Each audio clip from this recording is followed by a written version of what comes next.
Bugün dünyada ətraf aləmdən təcrid olunaraq daxili aləminə qapılıb psixoloji gərginlik keçirən insanların sayı çoxdur.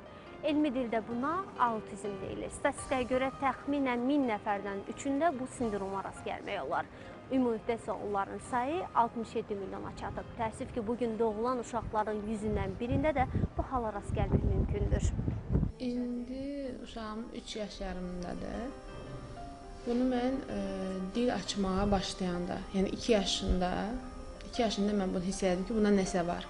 Bunun tək müalicəsi mən deyərdim ki, psixoloji terapidir. Yəni bu dərman xəstəsi deyil bu uşaqlar. Psixoloji dəstəklə bunları bir yerə gətirmək olar.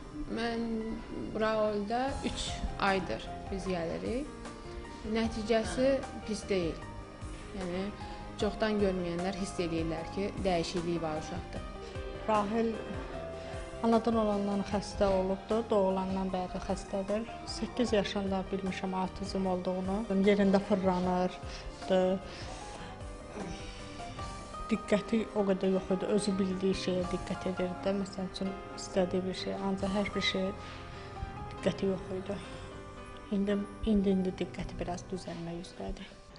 Autizm insanları cəmiyyətdən, ünsiyyətdən, göz təmasından ayıran travmatik və psixoloji pozuntudur. Amma təəssüf ki, hələ də hansı səbəbdən yarandığı elmə məlum deyil. Bu haqda araşdırmalar da aparırlar, amma 100%